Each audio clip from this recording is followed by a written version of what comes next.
नमस्कार, मेरा नाम डॉक्टर संदीप कुमार जैन है और आज हम मनोविज्ञान विषय की कक्षा 12 के अध्याय 4 मनोवैज्ञानिक विकार के भाग 3 का अध्ययन करेंगे।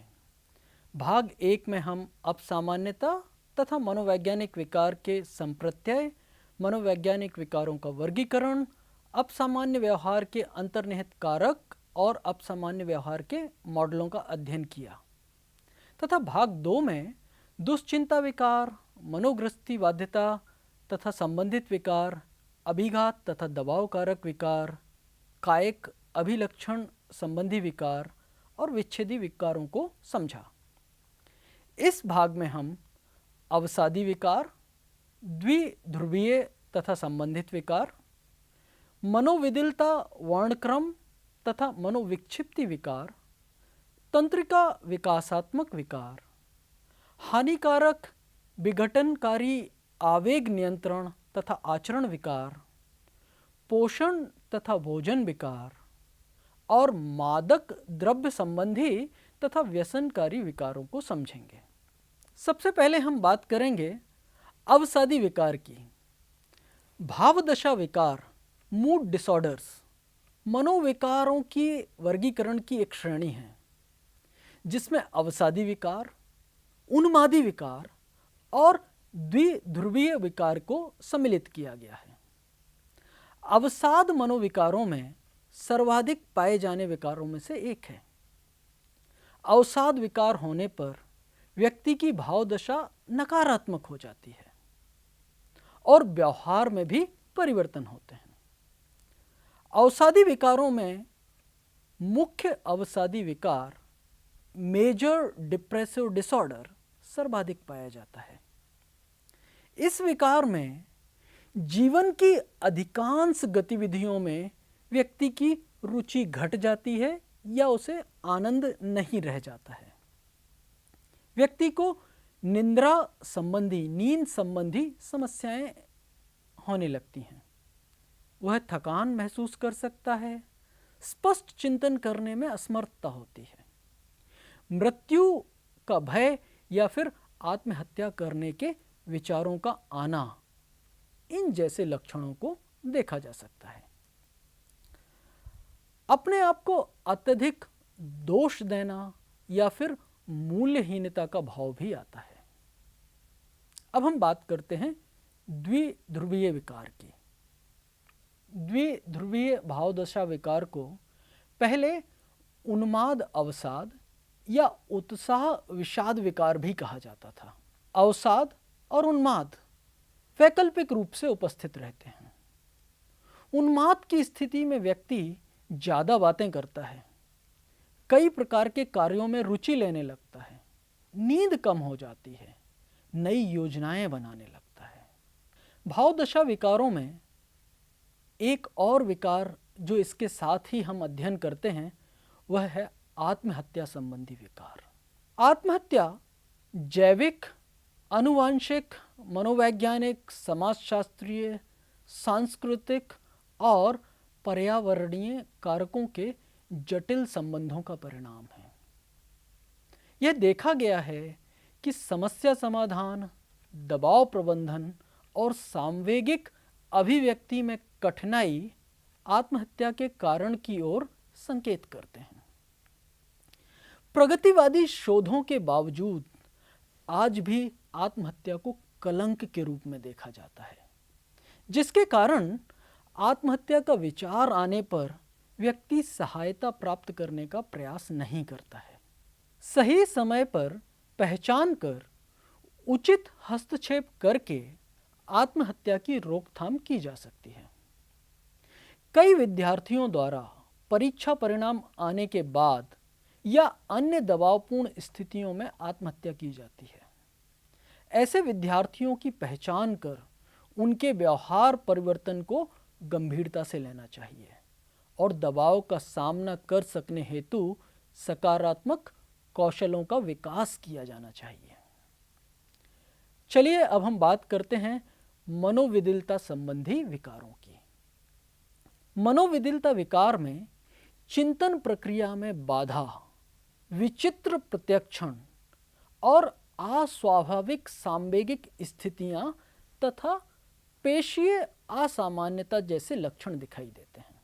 इन लक्षणों के कारण से व्यक्तिगत, सामाजिक और व्यावसायिक जीवन में गिरावट आती है।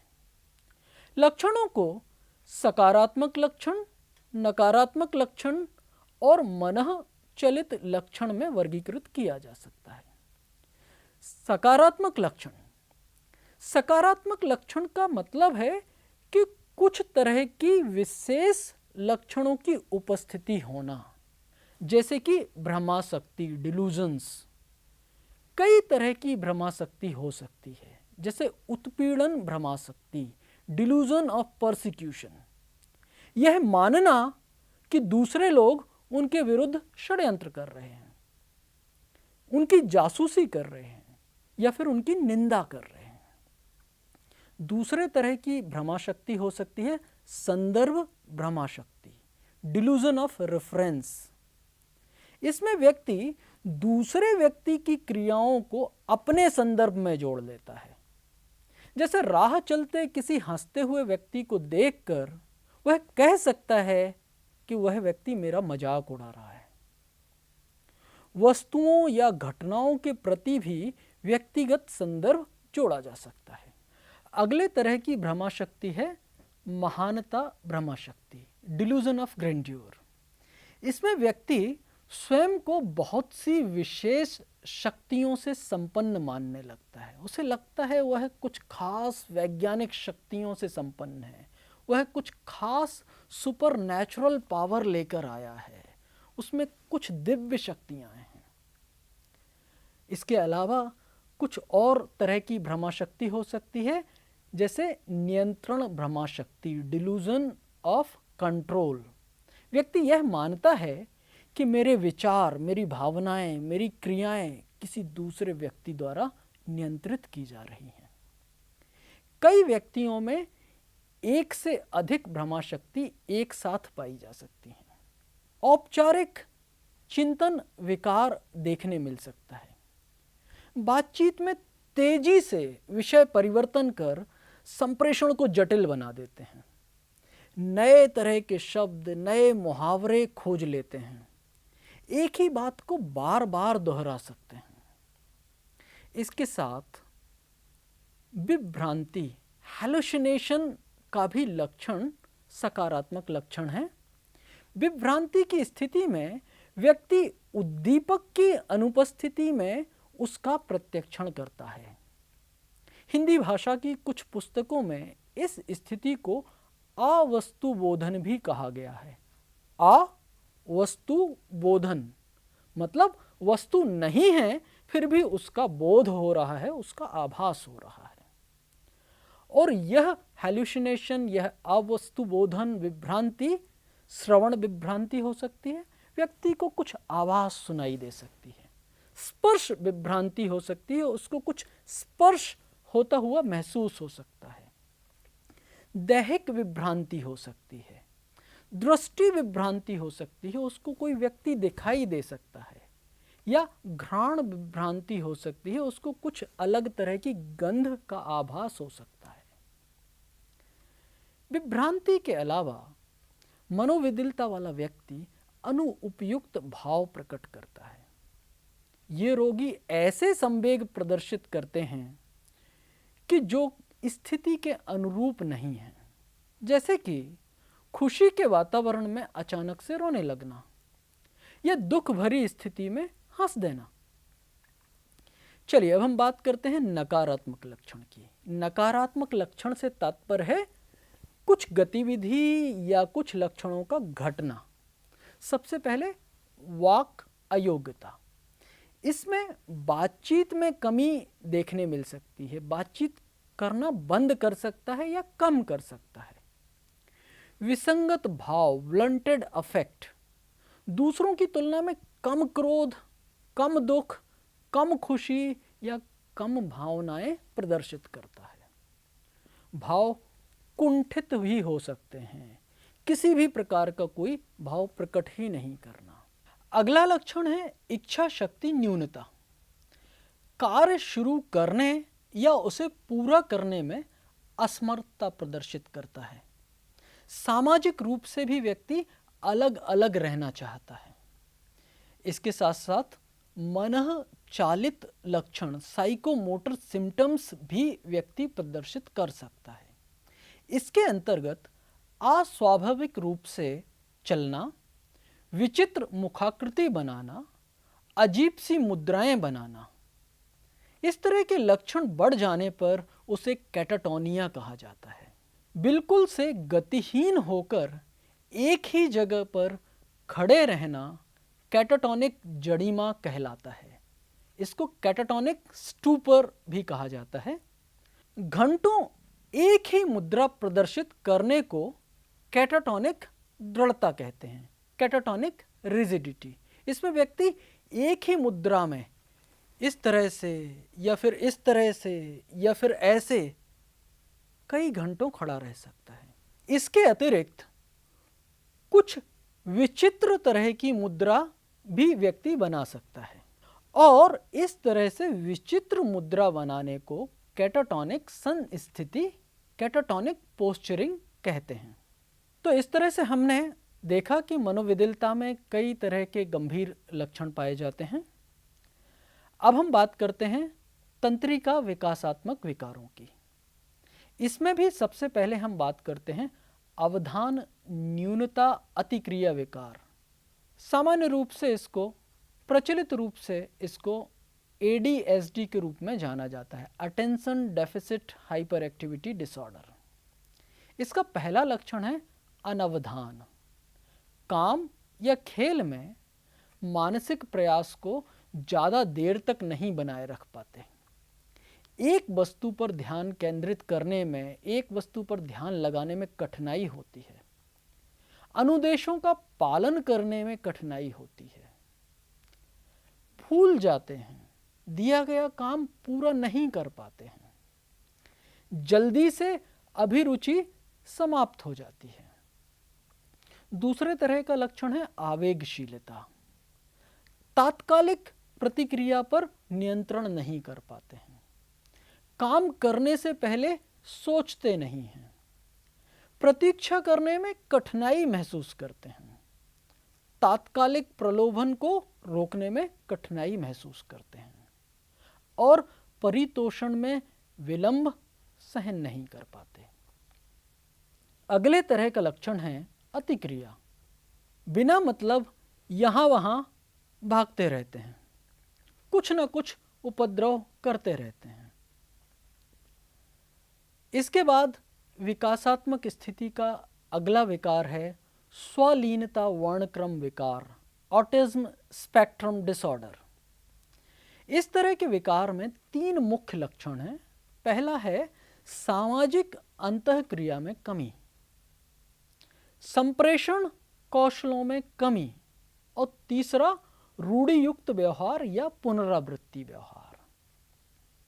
कम गंभीर से लेकर अधिक गंभीर तक इन लक्षणों का एक पूरा वर्णक्रम होता है, एक पूरा स्पेक्ट्रम होता है। सबसे पहले हम सामाजिक अंतःक्रिया में कमी की बात करते हैं। मित्रवत होने में कठिनाई महसूस कर सकते हैं। सामाजिक व्यवहार प्रारंभ करने में कठिनाई महसूस करते हैं। दूसरों की भावनाओं के प्रति अनुक्रियाशील होने में कठिनाई महसूस करते हैं। अपने अनुभव या अपने संवेग दूसरों से साझा करने में कठिनाई इनको आती है। संप्रेषण कौशलों में भी कमी होती है। मौखिक और अमौखिक दोनों तरह के संप्रेषण इनके लिए मुश्किल लगते हैं। स्वलीनता से ग्रस्त बच्चे, कुछ बच्चे बोल ही नहीं पाते। जो बोलना सीख पाते हैं उन बच्चों में भी वाक प्रतिरूप असामान्य हो सकता है, वाक पुनरावृत्ति हो सकती है। अब बात करते हैं रूढ़ि युक्त व्यवहार की या पुनरावृत्ति व्यवहार की। शरीर को लगातार इस तरह से हिलाते रह सकते हैं, गोल गोल घूमते रह सकते हैं, लगातार घंटों ताली बजाते रह सकते हैं या फिर वस्तुओं को एक क्रम में जमाते रह सकते हैं। चलिए अब हम बात करते हैं बौद्धिक अक्षमता की। अध्याय 1 में हमने जाना है कि बुद्धि लब्धि 70 से कम, अनुकूलन व्यवहार में सीमितता और ये दोनों लक्षण विकासात्मक अवस्था में घटित होते हैं। तब हम किसी बच्चे को बौद्धिक अक्षमता से ग्रसित कह सकते हैं। बुद्धि लब्धि 70 से जितना कम होती जाती है, गंभीरता का स्तर उतना बढ़ता जाता है। बौद्धिक अक्षमता की गंभीरता के आधार पर कुछ क्षेत्रों में भिन्नता देखने मिल सकती है, जैसे कि आत्म अवलंबन, सेल्फ सपोर्ट, अपना खुद के काम करना। यदि बुद्धि 70 के आसपास है, निम्न तरह की बौद्धिक अक्षमता है, तो बच्चा आत्म अवलंबन में कुशल होगा, किंतु बौद्धिक अक्षमता की गंभीरता बढ़ने पर आत्म अवलंब धीरे धीरे कम हो सकता है। इसी तरह से भाषा संप्रेषण में भिन्नता देखने मिल सकती है, शैक्षणिक कौशलों में भिन्नता देखने मिल सकती है, सामाजिक कौशलों में भिन्नता देखने मिल सकती है, व्यावसायिक समायोजन और वयस्क जीवन में भिन्नता देखने मिल सकती है। अब हम बात करते हैं विशिष्ट अधिगम विकार की, स्पेसिफिक लर्निंग डिसऑर्डर। इस तरह के विकार में बच्चा सूचना को अच्छे तरह से ग्रहण कर उसे आगे बढ़ाने में कठिनाई महसूस करता है। विकार की स्थिति विद्यालयी जीवन में प्रकट होने लगती है। अधिगम के किसी विशिष्ट क्षेत्र में कठिनाई पाई जाती है, जैसे कि लिखने में कठिनाई, या फिर पढ़ने में कठिनाई, या फिर अंक संबंधी कठिनाई। अब हम बात करेंगे हानिकारक या विघटनकारी आवेग नियंत्रण तथा आचरण विकार की। इसके अंतर्गत सबसे पहले विरुद्धक अवज्ञाकारी विकार। इस विकार में उम्र से अनुपयुक्त हठ व्यक्ति प्रदर्शित कर सकता है। मतलब छोटे बच्चे यदि कोई हठ कर रहे हैं, ठीक है, लेकिन उम्र बढ़ने के बाद भी व्यक्ति का हठ करने का व्यवहार है, चिड़चिड़ापन है, दुराग्रही है, अवज्ञाकारी है, शत्रुतापूर्ण व्यवहार कर रहा है और अपने व्यवहार को सही भी ठहराता है। उसका तर्क होता है कि ऐसी परिस्थिति में मेरा व्यवहार ठीक था, इस परिस्थिति में यही संभव था। आचरण विकार और समाज विरोधी व्यवहार। परिवार की प्रत्याशाओं, समाज के मानकों और दूसरों के व्यक्तिगत अधिकारों का उल्लंघन इस तरह के व्यक्ति कर सकते हैं। आक्रामक व्यवहार का प्रदर्शन करते हैं, हानि की धमकी दे सकते हैं, संपत्ति का नुकसान कर सकते हैं, नियमों का उल्लंघन करते हैं, यहाँ तक कि चोरी कर सकते हैं। आक्रामकता शाब्दिक स्तर पर भी हो सकती है और शारीरिक स्तर पर भी आक्रामकता देखने मिल सकती है। चलिए अब हम बात करते हैं पोषण तथा भोजन संबंधी विकार। ये 3 तरह के हैं। सबसे पहले क्षुधा अभाव, एनोरेक्सिया नर्वोसा।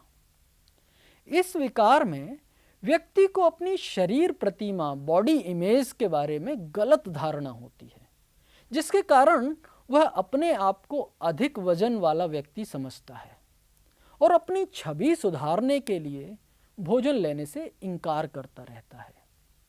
लगातार बाध्य व्यायाम करता है, कंपल्सिव एक्सरसाइज करता रहता है। लगातार भूखे रहने से या बहुत कम खाना खाने से व्यक्ति अत्यधिक कमजोर हो जाता है। व्यक्ति अपने को मृत्यु की स्थिति तक भूखा रख सकता है। एक दूसरे तरह की भोजन संबंधी विकार है क्षुधा अतिशयता, बुलिमिया नर्वोसा। इस अवस्था में व्यक्ति अधिक मात्रा में भोजन ग्रहण करता है, लेकिन वजन बढ़ जाने का डर भी उसे रहता है, इसलिए उससे बचने के लिए वह कुछ दवाओं का प्रयोग करने लगता है या फिर पेट को साफ करने का प्रयास करता है, कोशिश करता है। कई बार तो उल्टी करके वह अपने पेट को साफ करने का प्रयास करता है और उसे लगता है कि इससे उसका वजन नियंत्रण हो रहा है, और व्यायाम करके वह अपने आप को नियंत्रित करता है। एक बार पेट साफ हो जाने से उसे सांवेगिक रूप से संतुष्टि का अनुभव होता है। अगले तरह का विकार है अनियंत्रित भोजन विकार, विंग ईटिंग। इस विकार में व्यक्ति अत्यधिक भोजन लेता है, बार बार भोजन करता है, जल्दी जल्दी खाना खाता है। हालांकि इस विकार में क्षुधातिशयता की तरह अधिक खाना खा लेने की कोई कंपनसेशन नहीं करता, कोई क्षतिपूर्ति नहीं करता, उसे इस बात की कोई चिंता नहीं होती है। तो इस तरह के 3 विकार हैं जो भोजन से संबंधित विकार हैं। अब हम बात करते हैं मादक द्रव्य संबंधी तथा व्यसनकारी विकारों की। व्यक्ति कुछ तरह के व्यसन अपना सकता है। सबसे ज़्यादा प्रचलित व्यसन देखने में आता है मद्य का, शराब का।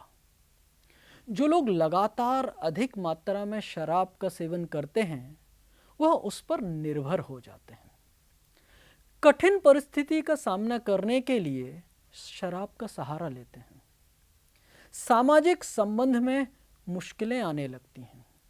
चिंतन की क्षमता और कार्य क्षमता प्रभावित होने लगती है।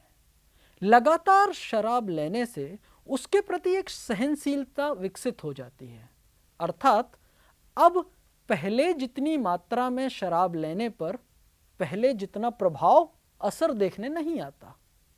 तो इसका परिणाम यह होता है कि व्यक्ति प्रभाव हासिल करने के लिए शराब की मात्रा में वृद्धि कर देता है।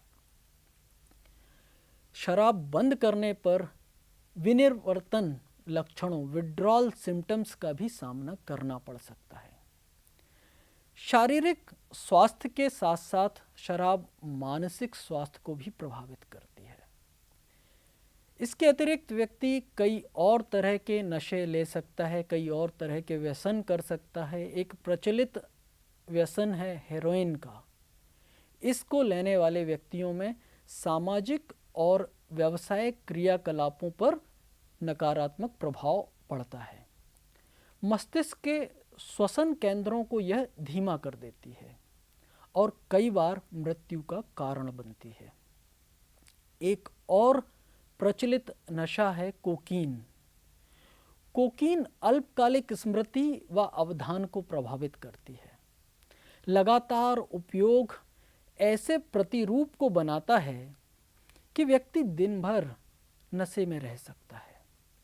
सेवन बंद करने पर निद्रा संबंधी समस्याएं, अवसाद या दुश्चिंता का अनुभव कर सकता है। इन नशों के अलावा, इन व्यसनों के अलावा व्यक्ति तंबाकू, गांजा, भांग, अफीम, कफ सिरप, दर्द निवारक दवाइयाँ, नींद की गोलियाँ, चाय, कॉफ़ी आदि तक की लत लगा लेता है। तो इस तरह से ये कई व्यसनकारी विकार हैं। यदि हम इन पर निर्भर होते हैं तो हमारी मुश्किलें बढ़ती हैं। तो छात्रों, इस भाग में हमने अवसादी विकार को समझा, द्विध्रुवीय विकार को समझा, मनोविदिलता, वर्णक्रम और मनोविक्षिप्त विकारों को जाना, तंत्रिका विकासात्मक विकारों पर चर्चा की, हानिकारक या विघटनकारी आवेग नियंत्रण संबंधी या आचरण संबंधी विकारों पर हमने बात की, पोषण तथा भोजन संबंधी विकारों को हमने समझा, मादक द्रव्य संबंधी और व्यसनकारी विकारों को हमने जाना। धन्यवाद।